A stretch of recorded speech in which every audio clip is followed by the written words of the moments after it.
Welcome back. Many Bahamian citizens have mixed emotions about the numbers released last week by the Bahamas National Statistical Institute 2022 census that shows the population growth continues at a snail's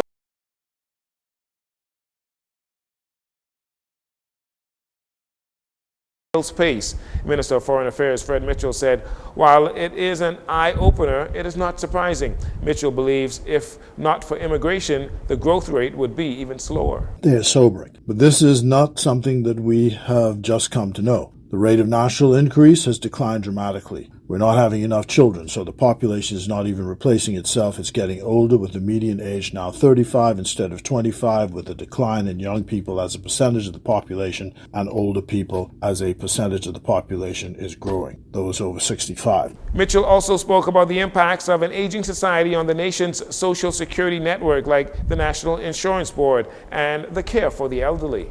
My priest, Father Cartwright at St. Agnes, told me once that since he's been rector at St. Agnes, he's buried 250 people, only christened 110 babies.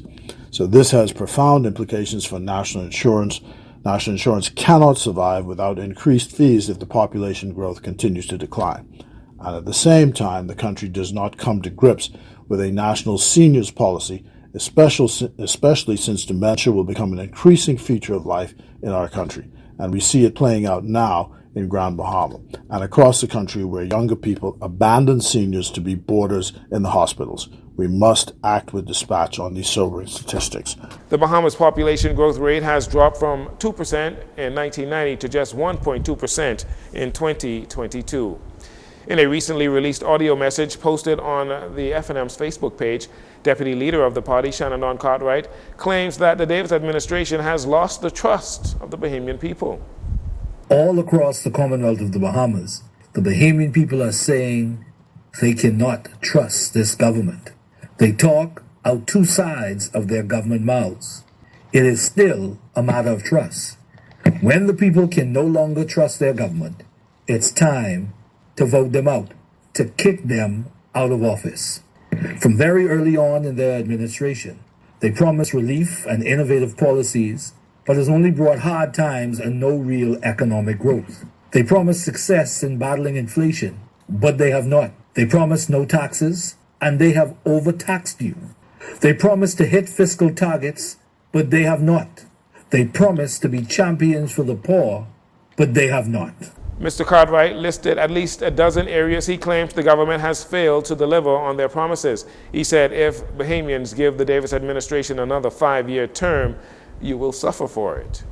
Giving the Davis administration 5 more years means 5 more years of taxes, 5 more years of even higher cost of living, 5 more years of no real crime plan, 5 more years of no economic growth, 5 more years of pain and suffering on the Bahamian people.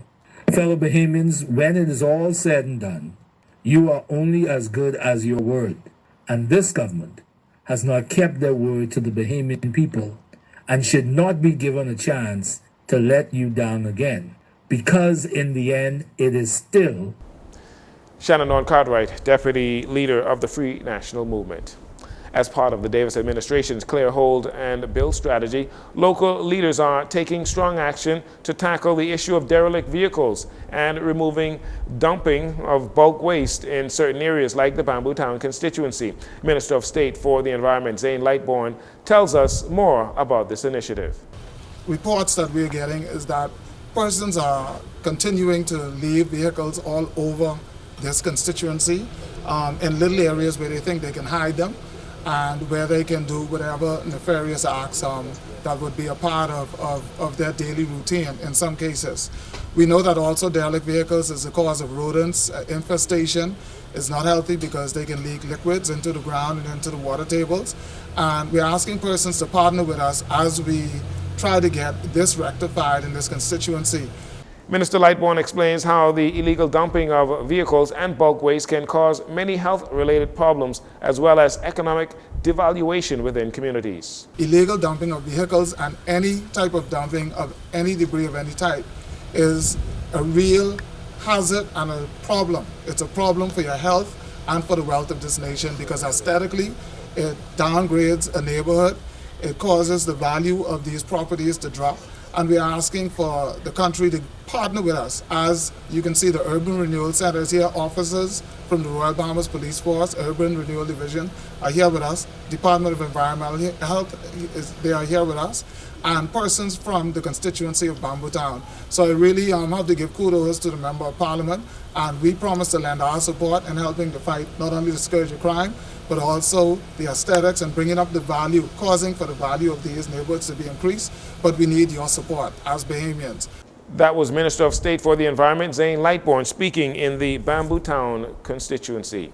And finally, following complaints from residents in the Berry Islands regarding an oil spill at Bahamas Power and Light in April of this year, Von Miller, the Minister of Environment and Natural Resources, along with a technical team from the Department of Environmental Health Services, visited BPL on the Berry Islands. Mr. Miller returned and said that he's happy with the progress made by BPL with the cleanup going on so far.